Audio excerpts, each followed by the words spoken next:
What's up, everybody? This is actor Darren DeWitt Henson, and you're watching Conversation Starters Live with Robert and Constance. Stay tuned because it's a whole lot more.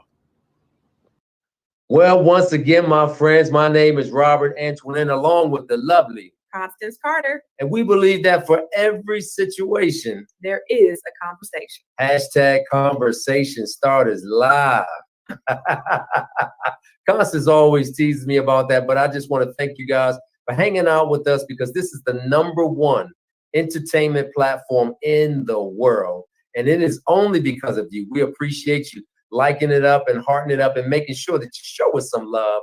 But right now, Constance, you know, I don't know what it is, but all day today, I have been bumping 90s hip hop. Word, me too. What a coinkydink. What a coinkydink. I have too. You don't know nothing about 90s hip hop. I do.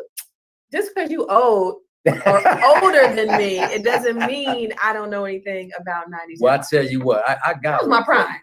Really? Yeah, what you got? What? What you know about that? Hey. Okay, you know a little something. Yeah. If you're out there in the Conversation Starters Live feed, make sure you show some love to Father MC. Make sure you shout him out, heart it up, and show us some love. And matter of fact, show him some love. But we were the golden era of hip hop. I do, Father MC. Father, how could they say Father with a V? Father. Yo, we doing Uptown Unplugged, and we were like one of the first record companies to do it, and it was such a big deal. We used Swing Mob, the Jodeci's band, for the whole set for everybody. And we're used to getting down because me and Jodeci and Mary were on tour for years. You, Heavy, Mary J, Jodeci, like it was a heavy roster. Was it fun? We could break it down from the jump. We could break it down from Heavy. We could break it down to I'll Be Sure, Group Guy. Yeah. Ultramagnetic people didn't know. Oh yeah, yes. Groovy Chill, Finesse and Quest.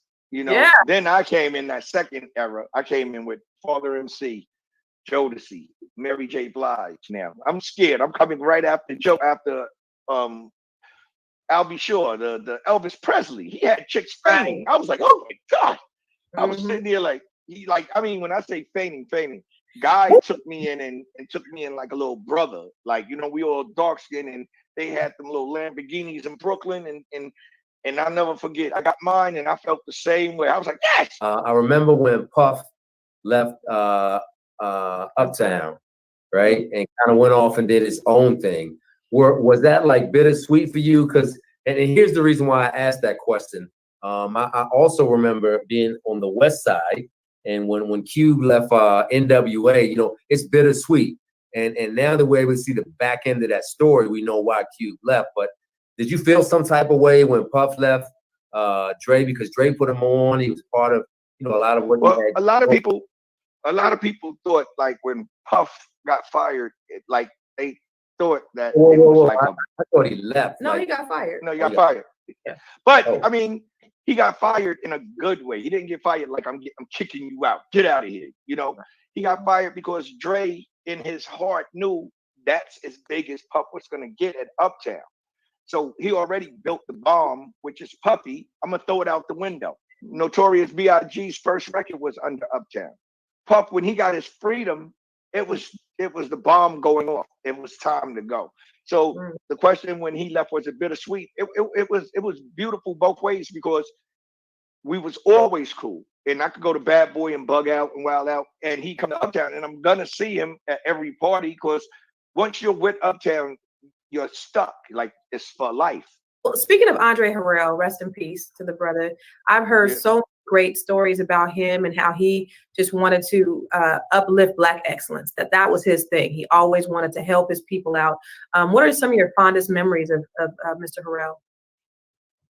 Just his laugh, man. His laugh would bug you out.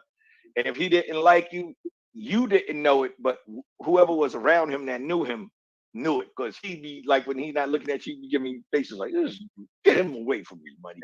Like, you know, it's crazy because I tell people this all the time. Like, if you around, let's say, 4 people from Uptown and we had our own language. So if we start talking And if you came in with the wrong verbiage, like saying something, trying to be, like I could use these big words, and you say it wrong, you're getting it. You're getting it. If you come in with some dirty shoes on or a tank top on, and you're supposed to have a button down, you're getting it. Like, it was crazy the way it worked. When I got the news, actually I had to do a double take, and where I get a lot of my news is from social media. So I saw it one time, and then the next time I kept seeing it again and again and again. So much so that I even posted on my own personal page, because Dre was heat, man. I saw the BET special that they did on him. I thought it was beautifully done, talking about how many people he touched, how he inspired and impacted people in ways in front of the camera, but more importantly, behind the camera. Like, he was selfish. You understand what I mean? Like, he was a beautiful dude, man. Dre didn't do it for the money, because he knew the money came. He did it because he was down for Black excellence. And Dre was, I wouldn't say better than Barry Gorey or Quincy Jones or nothing. He was his own Quincy and Barry times 10, because he had the music, then he had the film side of it.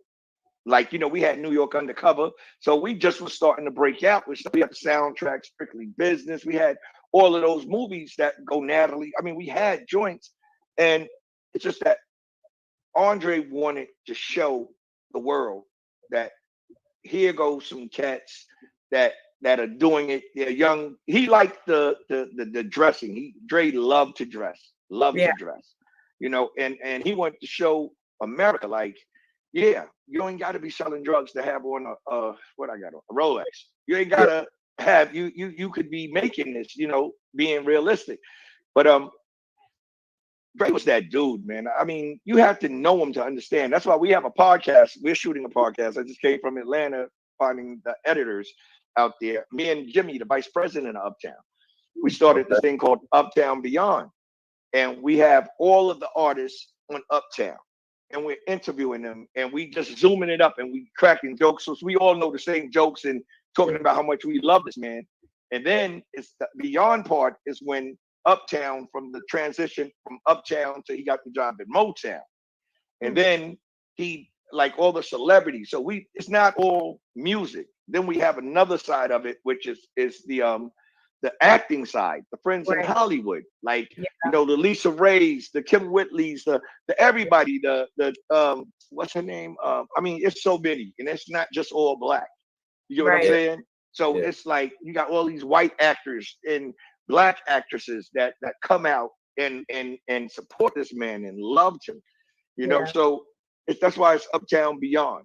Demi Moore is saying something about Dre. Like, it's crazy. Oh, wow. You got Naomi Campbell that's saying, so you got so many names of who he touched. It's crazy. And then we're gonna make that turn into a biography, and then from that we're gonna shoot our own movie. It's because we have a movie coming out, television series on BET, and nobody could tell their story like we can. You're not gonna give somebody $5 million and tell them to tell me about father when you don't know me. Right. Yeah.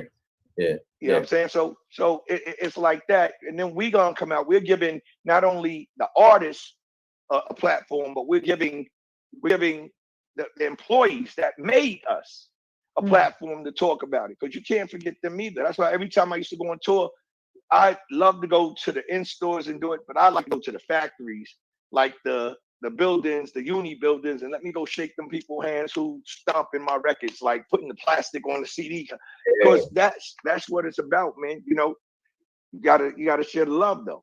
Yeah, go to the. I love it. So, can I ask one question? Good, you got it, boss lady. Yeah. Just call me boss lady. So going back to you though, Father MC. So your last album came out in 2003, I think. 90, 91, early 90s. You were great. You had hits on fire. Took a little hiatus. Came back about 10 years later, 2003. But then we haven't heard from you since then. What have you been? What have you been doing? What have you been up to? I've been traveling crazy. I lived in Atlanta for 15 years, and I went to Atlanta just to chill out because my pops had passed. So I went to Atlanta just to, thank you. But I went to Atlanta just to clear my head. But then when I got to Atlanta, I started having fun. I started going to the strip clubs. And then, you know, it was crazy. I partied for like 14 years, just straight up, just wilding out in Atlanta and having a blast. And then I moved to California. And out here, I've been still having fun and traveling, you know, got a real estate firm, the Brown Investment Group. Where you at in Cali? I'm in Tarzana. Okay. Right next to Calabasas. Yeah, Southern Cali. Kim Whitley is my neighbor. Like, beautiful. Derek Fisher is in my backyard. Bobby Brown's 10 blocks. Chris Brown 7 blocks. Okay. It's everybody. We all a circle. Like, it's crazy. But we're in Northern California right now. Oh yeah, wait, you guys are?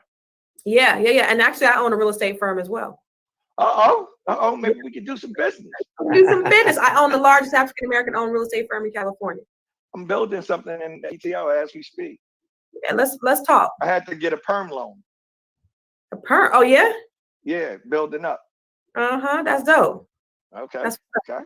And making power moves. I was getting ready to say, but how are you sustaining yourself? Right, because I'm like, you for me must have just been paid you like $1 trillion. But do you know how many hit records I had? Yeah, you had a treat lot. Them like you want to be treated. I'll do for you. Lisa Baby.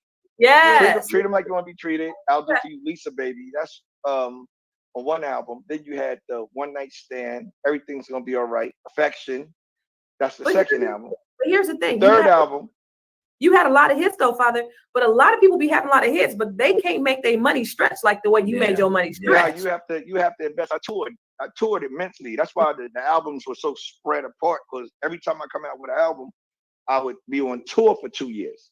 I would do a year in the States, and then as soon as the tour would end, I never had a break to come home. Soon as the tour would end, instead of bringing me back home, the bus would take us to the airport.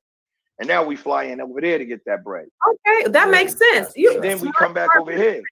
No, that was William Morris and ICM. They was getting their paper. Yeah.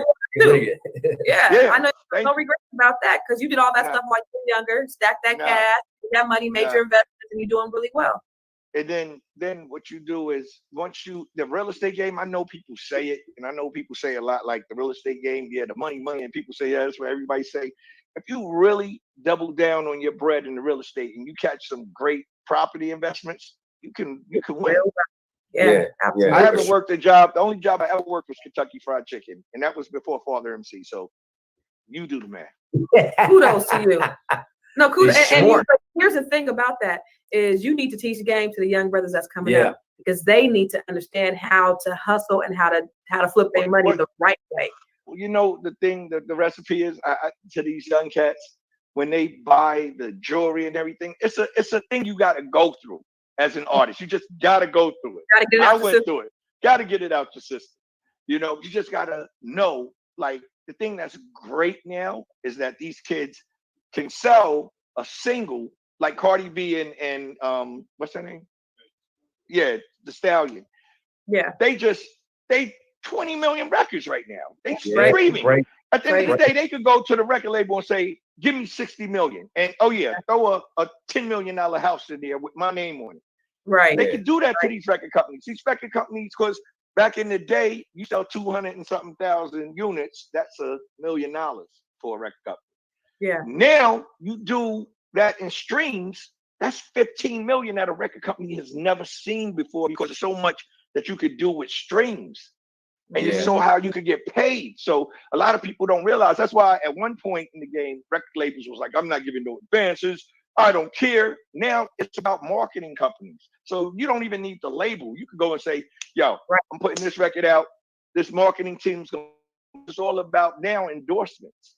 So they're going to give you endorsements. So these cats now is seeing so much bread that is sick. One single, forget the album, one single could get you out of here. Yeah. Rich. Yeah. You know what? You're so right about that marketing. And I was just telling somebody, you could have the best product in the world, but if you don't got the right marketing behind it, ain't nobody gonna see it. So if you invest your money in marketing that joint, return on investment is crazy. It's crazy. It's crazy. But you know what? We were just talking to Warren G last week, and he was talking about streaming. He was saying that it was like the revenue was a lot less than making records, because you only get like how many pennies on each stream or something like that. Yeah, you only get pennies on the stream, but it depends on who you are. It depends on who you are and what that record is doing. See, we had record stores, so we had BDS and SoundScan. So you could scan your record and you're getting a certain amount. Yeah. Right. Now the game is so faster. The records are so shorter. So ASCAP and BMI, your records now used to have, in a rap record, used to have like 3 verses. Now it's 2. So now you're getting played more on radio because they're playing your joint more. So a lot of people don't size up all of the detailed moves in it, instead of just, yo, I want to get rich. You're doing this to get rich off your singles right now, money. You're retarded. Listen, you gotta. I was gonna. You know what it sounds like? He's not just a businessman. He's a business man. Yeah. Oh yeah. It show me the business. Yeah, no, but you are straight up. You have so much knowledge on the business aspect, and obviously that's what also helped sustain you for so long. Yeah, absolutely. It's like I just came from Atlanta. I was supposed to be there until Sunday, and I had to end up staying until today. And I'm like, well, I can do that at home, but to show these faces, it's nothing like seeing a face with the person. So I'm gonna shake up the place and put it, because if I go to do something, I'm going to do something that's going to make me at least 1,000 more than what I'm putting out. And that's what you have to do. You have to learn. A lot of people get comfortable being comfortable. Yeah. A lot of artists, have to just get up and say, yo, you know what, they got me. You know what, that's it. I still got it in me. I'm going to do it. I'm going to go do it the right way and do it this time consciously and get it. Because you get a hit record. This record industry is crazy, money. You get a hit record. Next thing you know, you partying all the way to the bank. Like my cats in Atlanta, let's go here. I'm getting dragged over here, and I'm like, hold up, money. I ain't come for all that. I came to work. I ain't come for, and the things that I used to do when I was in Atlanta, go to the strip clubs and all that. I went to a strip club, me and my vice president of Uptown, my business partner, and it was no fun for me. It was like, I want to get to the paperwork. I want to ink something. It's a whole evolution, and it says a lot about who you are and what you become as a man. Again, that knowledge right there, them young cats need to soak up all the game that you got. You should be somewhere and have a bunch of people like me just listening to the game that you got to speak, because you have it all. You have that. I mean, you have what is going to be able to sustain a lot of these young rappers out there. They need you. It away. I give it away because I love to see us win. I love to see us win. And me and this young lady had a conversation last night in Atlanta, and she was like, well, about the election stuff. And she's like, yo, but he's not talking about what he's gonna do when he get in the White House. I said, listen, I don't care if that dude pick his feet. I'd rather have him in there than to have what we have in there already. Yeah. You know what I'm saying? We'll figure all the other stuff out. But we gotta get this man, get him, and the sad part is that it's hard as heck to get a president out when he wins. It's hard for a second term. It's like 8 years. I wish my man Obama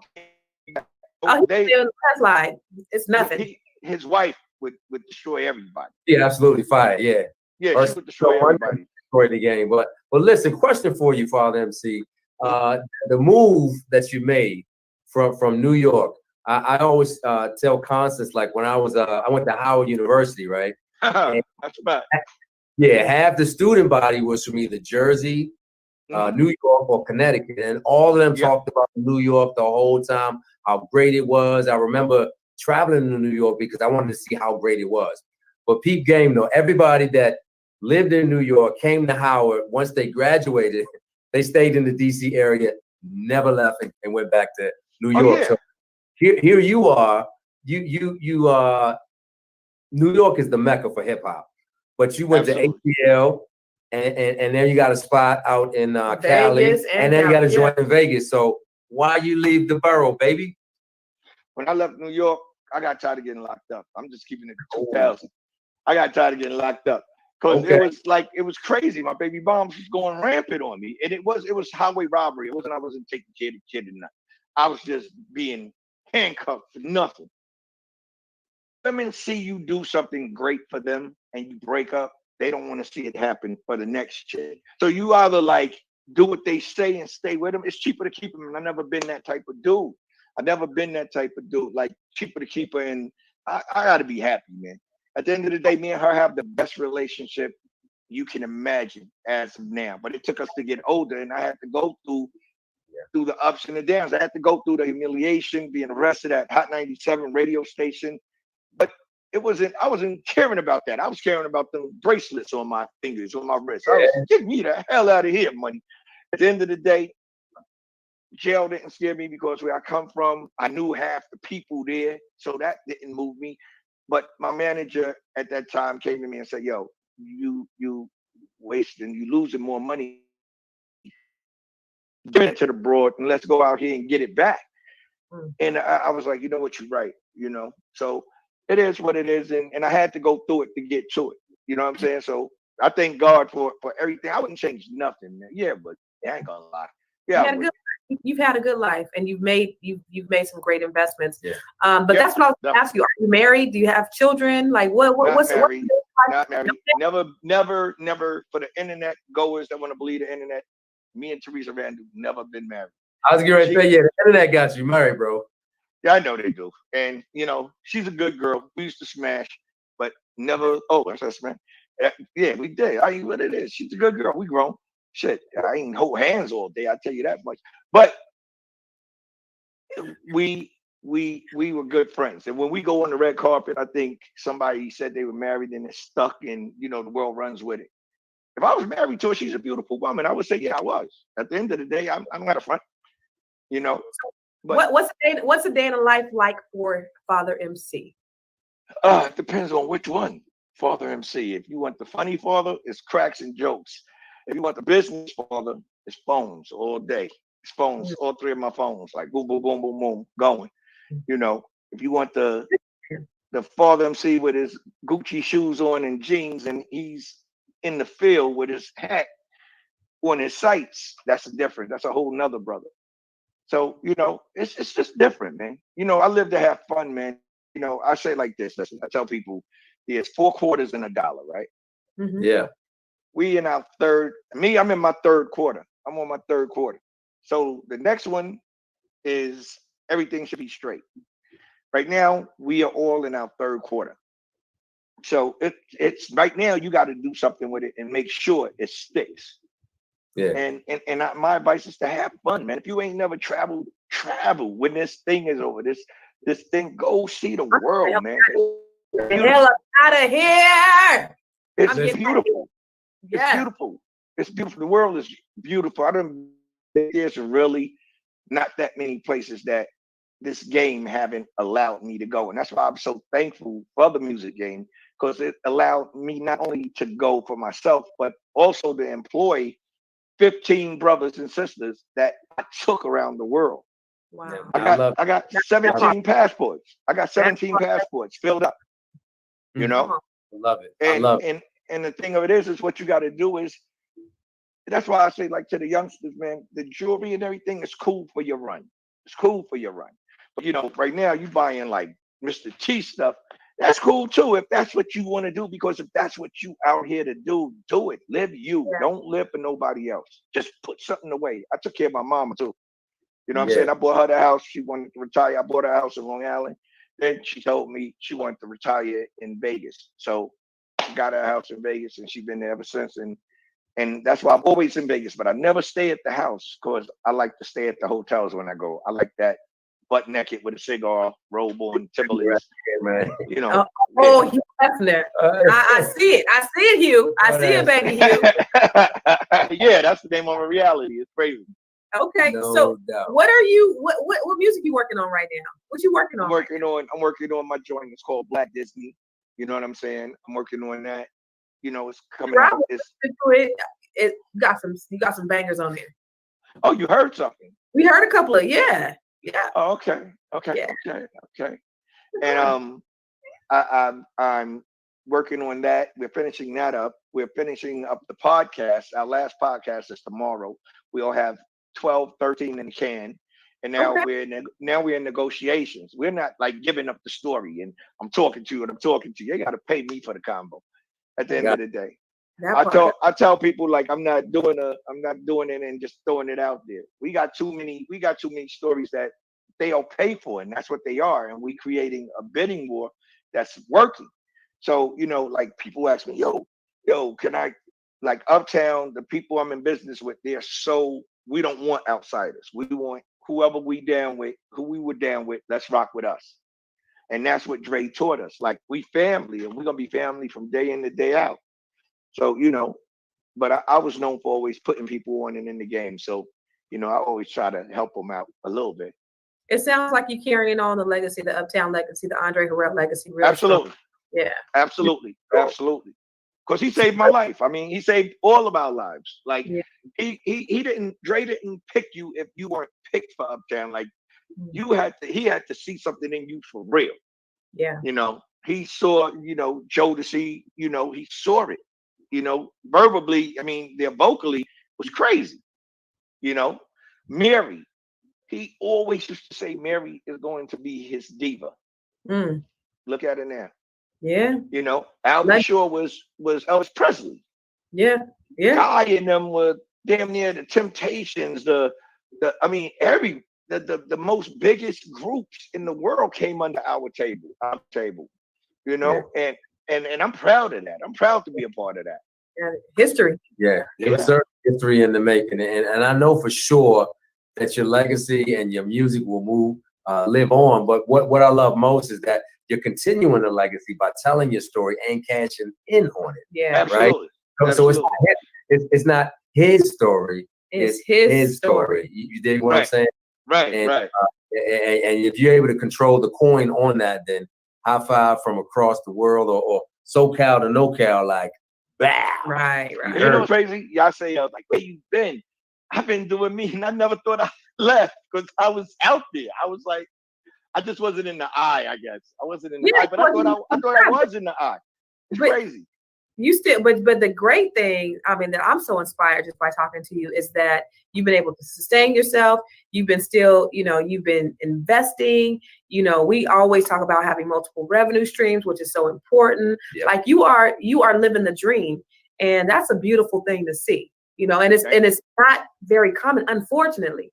It's not very common for brothers who came up in the 90s and, had some hit records and even as many hit records you had, for you to still be able to, in 2020, sustain that, be able to have investments and, be able to, spit that game the way you do. I love it. I am inspired by it. You got to believe in it. You got to believe in it. Every day is not hunky dory. Let's not get that twisted. Like, what I'm saying? You're going to still have the raindrops, but at the end of the day, I'm a guy that I don't want to. I'll run to the problem. Let's get it over with so we can keep it moving. Like, you know what I'm saying?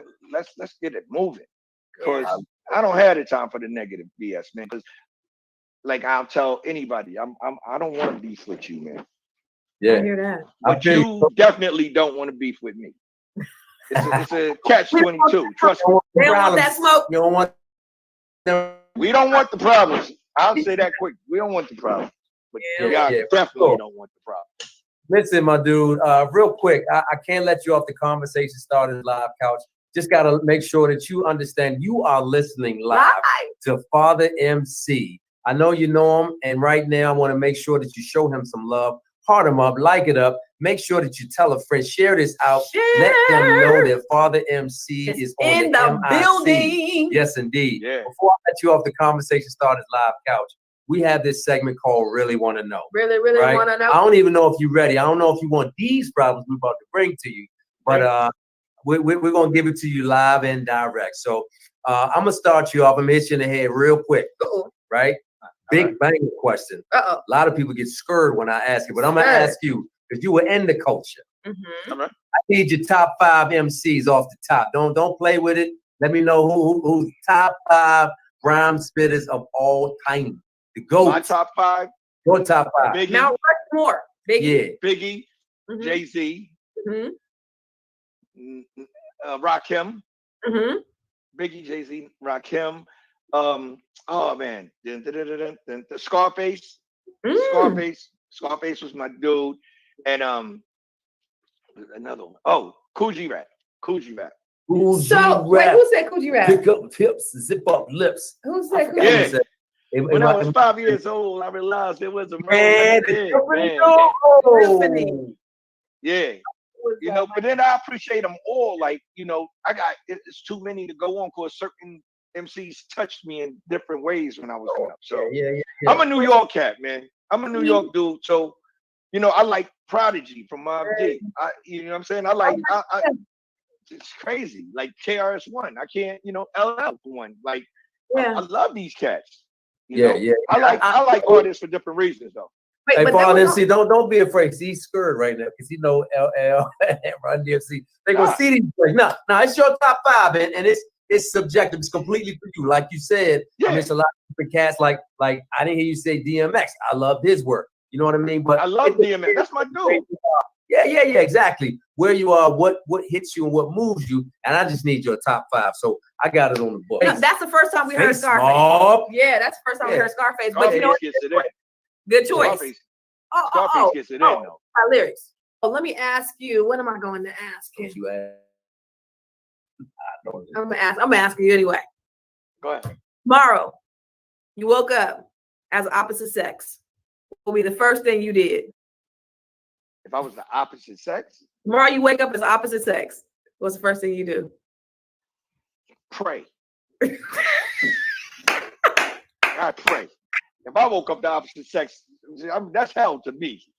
I done did something wrong. Ain't nothing wrong with it. Hey, keep those over there. But He's trying to be regret. I ain't even doing it. You gonna be standing up or sitting down? Yeah, immediately. Not gonna be able to do it. He said he's praying. So all right, I got you. So you've been, I'm sure, watching the verses, right? Swizzy and Timberland, that thing is fire. It's hot, right? Mm-hmm. So Constance and I have this battle going back and forth. I'm just going to get you to weigh in on it. You know what I mean? Pop culture, inquiring minds want to know.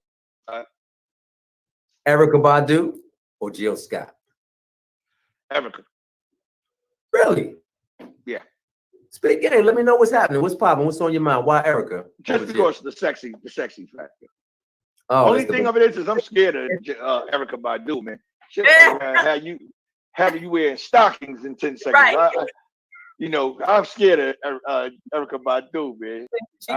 But she got that thing on you, boy, and I want it, but I just scared to go for it. Mm-hmm. She's a beautiful woman, and Jill Scott is dope too. Let's not get it twisted. Jill Scott is some. I'm going home, and I'm going home. Erykah's like, nigga, I'm going home. I'm going to the club. I'm coming back. Seconds and thirds and fourths and fifths. Yeah, I'm trying to just get drained. Wow. Immediately. All right. So staying on the vein of verses, you in a versus battle, who would you be? Who would you put yourself in a versus battle with? That's crazy. Who would I battle on versus? Wow, that's I don't know. That's crazy because somebody in your era that has, similar amount of hits. Ooh. That would be like a heavy D, R.I.P. It would have to be someone in that range. Like, I don't even know, to be honest. I never thought of that. Big Daddy Kane. Father MC, Big Daddy Kane. Remember people used to mix you up with Big Daddy Kane? A lot of people. Big Daddy Kane. Big Daddy Kane would probably get it on a street level, like with the streets. But I got some records. Mm-hmm. So let's say like Father ain't no punk. Father got some joints. I can hang with brothers now. Let's not get it twisted. I got bored. You got 9 million each record. It becomes a problem. It becomes a problem. So check this out. Immediately. So he wants to do a hip hop movie, right? But they give you a leading lady, but they only give you 2 choices. You got Lil' Kim or Foxy Brown. Who are you going with? Damn, I know both of them. I know Kim very well. I know Foxy too, but me and Kim, we hung out a lot. I would have to go with Kim. Just because of my experience with Kim. Like, I know Kim, like, in a whole different light. So is this Kim? Wait. Is this Kim today? I know Kim. Oh, I know Kim. You the Bible knows her? You know her like in the Bible? Hey, I ain't getting me caught up. You ain't getting me caught up. I ain't said nothing. Listen, get me caught up. Listen, I would go with Kim. No, I would go with Kim because I would go with Kim because I know her. Like, she's solid. Got you, she got you, and that's just facts. Is not saying Foxy don't, but from I know Kim.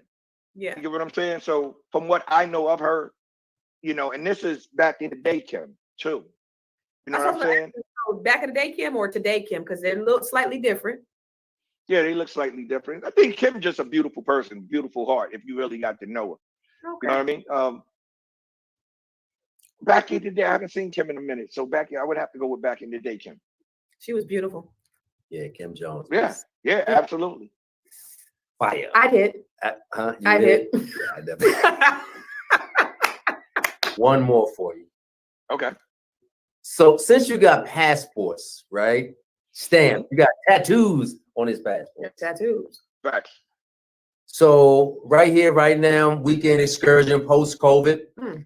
Which one of your passport destinations are you taking your one night only, your loofah Vandross, that if only for one night? What destination are you taking her that you've already been to that's just going to be epic night that you will never, ever forget? Cabo. Why? Really? Yeah. Why Cabo? Cause you can just be you and butt naked with a leaf. Butt naked with a leaf on. And have a pina colada, sipping a pina colada, eating a chicken fajita, and just looking at the buns move, and just do it whenever you want to. I mean, just like you don't gotta worry about nothing. Yeah. Cabo is crazy. Yeah. Hawaii is nuts too. Yeah. But if you really want to know the get down, we could go to Brooklyn and back in Nostrand Avenue. I'm just Dang. I'm just joking with y'all, man. Well, wow. Man, I'm inspired. Like we know Father MC like to get naked. Yeah, we know he with a like cigar, butt ass naked. Butt ass naked with a leaf Immediately. With a leaf. That's why he ain't never been y'all married. want to see? Check it out. No, hey. I'm joking. You see, her hey was a little slow though. She's like, hey. Yeah, for the brothers. Right, like wait a minute.